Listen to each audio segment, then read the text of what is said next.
Popcorn Planet. I am Andy Signore, and no Zack Snyder hate today, only love, because his new article in Vanity Fair really did open my eyes that I wanted to share with you. There's one greater issue that I want to go through, but then there's two factual issues that I think finally correct some things that I'm glad he finally did. One of which being that he finally addresses the trolls, the toxicity in his fandom. The second of which, the Snyder Cut. Did it exist in a format that was releasable? Apparently to Zach, no. We're going to break all that down. But the biggest thing I want to focus on in this new piece in Vanity Fair, the shocking, exhilarating, heartbreaking true story of the Snyder Cut. Look, I got emotional reading parts of this as a father, realizing just sort of how much it hit him. And I know that sounds stupid. Andy, you knew this all along. But no, when he really does get in and finally speaks about his daughter, it hit me. It hit me in a way that it sort of made sense why so many people are so passionate about this film. I think it's easy for us pundits to sort of put that aside and obviously take it seriously, but we're not living it. You know what I mean? We're not living it day to day. And to know that, you know, the daughter's death was the reason the Snyders walk away from Justice League, realizing their fight and spirit was needed at home with their children and with each other rather than losing battle with a powerful studio. Now she's the main reason why he decided to come back. At the end of the movie, it says, "For Autumn, sitting in the shadows of dark and sweet." When he talks about his daughter, the otherwise scrappy, ebullient 54-year-old filmmaker looks away. Without her, this absolutely would not have happened. When you hear him finally just speaking about it, I mean, it hits me. It hits me, and it makes me feel sad. It makes me feel happy that he was able to get through this, and grateful that he was able to make this finally come to fruition. And I hope it brings him and his family and a lot of fans peace.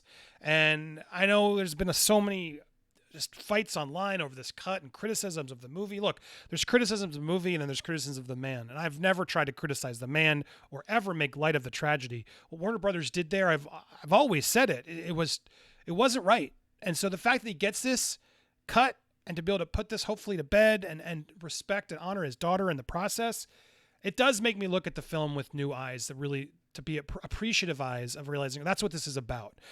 But again, it's just been so messy along the way, and I'm glad he was able to clarify two of the messy things. There's still a few more messy things out there, but two of the messy things he did finally acknowledge that I want to give him credit for, because I saw him do this. And I highly encourage you to check out the article itself. It's a really fascinating piece, breaks down a lot. I mean, does have this very weird Jesus Christ issue of the Joker, which I see a lot of people are already sort of jumping up and down like, what?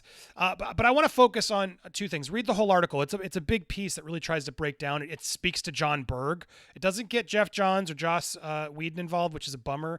But even John Berg, who he's been up against, and a lot of people in the fandom have been up against, come forward and sort of acknowledge. I was trying to find that piece where John Berg admits he and Geoff Johns were sent there as babysitters when the film didn't do well. And so Berg says, recalls that duty as a low point. It was really tricky and not a position that I loved, to be honest. I tried to be forthright about what I thought creatively. My job was to try and mediate between a creator whose vision is instinctively dark and a studio that perceived, rightly or wrong, that the fans wanted something lighter. I was respectful of the director and didn't pursue things that were coming at me from the corporate side that I thought weren't in line with what would make the best film. Snyder knew why Johns and Berg were on set. You could say babysit, he says.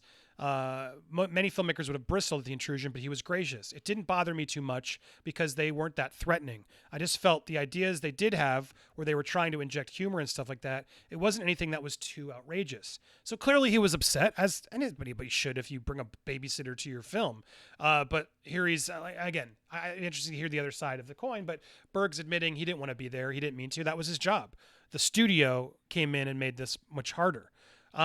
And so they get into a little bit. They talk about Kevin Tsuhara, who's no longer there. He stepped down due to a misconduct investigation, and he didn't comment on this article.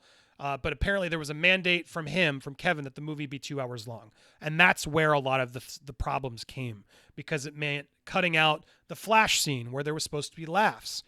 Not because they're racist, but because of time. They didn't have time because there was a mandate from above that said it needed to be 2 hours. There's a lot of people out there saying, why'd you cut it? Why'd you cut it? Oh, Josh is racist. Come on, guys. That's the problem. No, it was a mandate from Kevin, who said the movie has to be 2 hours long, that apparently stayed even after. I guess he was there during this point because he left in 2018 or 19. But that was part of the reason. Vanity Fair visited, working on the finalizing of the restored flash scene where he rescues Iris from the car crash.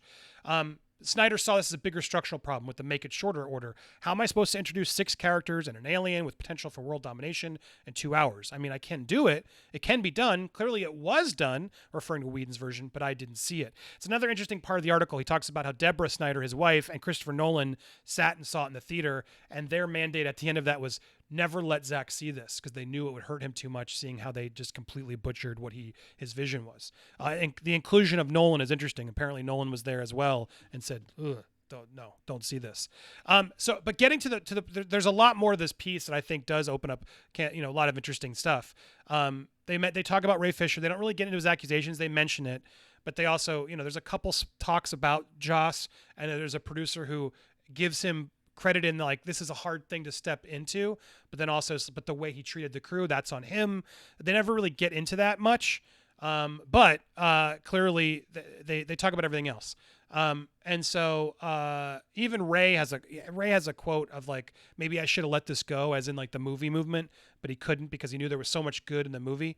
But not much more about that issue, and good, because they sort of keep it on the movie itself. And here's an interesting part, because they talk about the toxic contingent of followers didn't just advocate for the movie, but also use social media to attack people who were critical of the Snyder, of their cause. That's the cult. That's who we're talking about. There's a large negative swath of fans who did that. Now, if you're in that, if you go on people's YouTubes and just hate on people who have a different opinion of you, you got a problem. People are allowed to not like movies. Now, if they're being mean or aggressive, sure, you can say that's rude, but that's what we're talking about. That's what we've always been talking about. But this person here, editors say, that's what all fandom's turning into. Because they talk to a clinical psychologist who explores superhero archetypes on this podcast. The fans get especially aggressive when they feel they've been denied something. What I've observed is an enduring false sense of ownership, which can manifest as abuse threats, strong, intense reactions when a story doesn't go their way. Facts. Cult-like behavior, like this is ours, we believe in anything that happens, and that's the problem. They're shouting and people are listening to them. Even if it's negative comments, they're getting positive reinforcement to continue down that path. And that's why I just wanted people to call it out, because that's enabling it. If you don't just at least say it, it's not going to stop it. But thankfully, to Zack Snyder's credit, the trolls have actually held back the movement. Looks like this is the article, not Zack. The trolls may have actually held back the movement, like looters in an otherwise peaceful demonstration. Snyder cringes at descriptions of the abusive tactics. I 100% think it's wrong. I don't think that anyone should be calling anyone anything.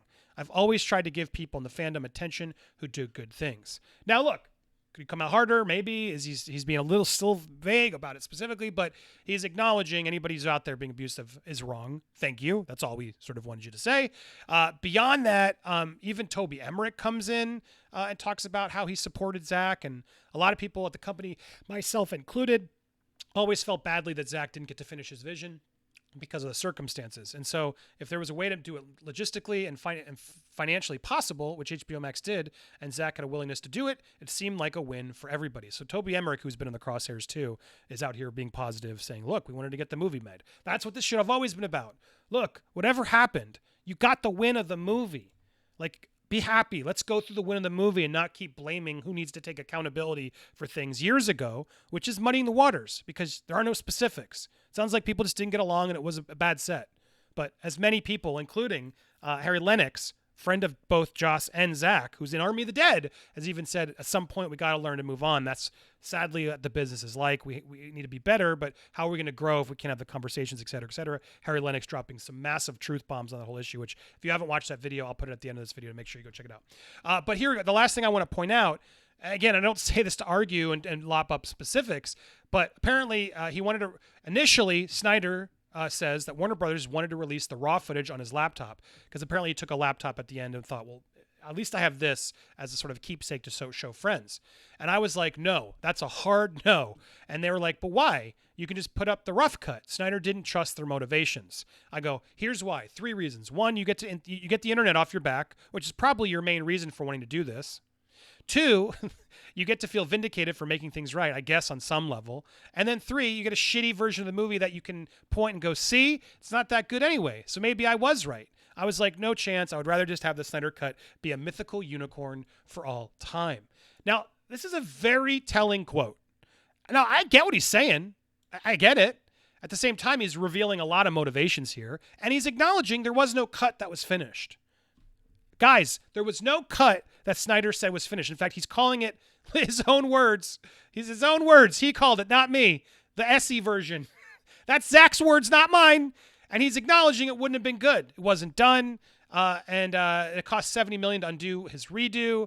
And apparently Zack's not getting paid. But this version of the cut, I thought there was something else. I think they said was it above this?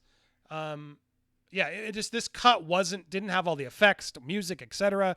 And so at the end of the day, when people keep saying, no, there was a Snyder cut. There was a Snyder cut. No, there was a rough, like his assembly cut that was unfinished, without effects, that was black and white.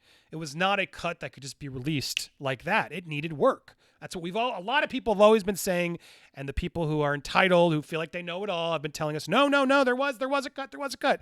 Look, I think it's semantics. I don't like getting bogged down on this because who cares? Yes, Snyder had a vision and a version of the film that he wanted to complete. There was a cut in Snyder's mind. There was a cut out there that Momo and others saw that was incomplete, and now, to Zack's own words, an incomplete version that he didn't even want to put out. So hopefully we can finally put that to bed and quote Zack directly anytime someone wants to argue that fact. The reality is it wasn't done. It wasn't done. There wasn't a completed cut. There was a early version that he assembly cut, whatever you want to call that, an incomplete cut that he was showing around that had pieces. And the idea of releasing that is interesting. I think he's right. I mean, he's put a bigger target on his back now because now he's been given $70 million. And now it better be good because now there's no excuses. So at the end of the day, I think his fans will eat it up. They'll love it. There'll be, hopefully, regular DC fans will still enjoy it too. But there's still going to be a minority of people. Some are going to accuse me and others of, oh, you went in to hate it. No, I don't. I do know I don't love the tone of his previous DC films. So it's going to be an uphill battle for me. Granted, because I've already seen some of them and the tone isn't mine. So I think that's what people are going to sort of say. You went in with negative bias. Well, no, sure to an extent, because we know what the themes are. We know what we're expecting. We've seen these characters in his movies before.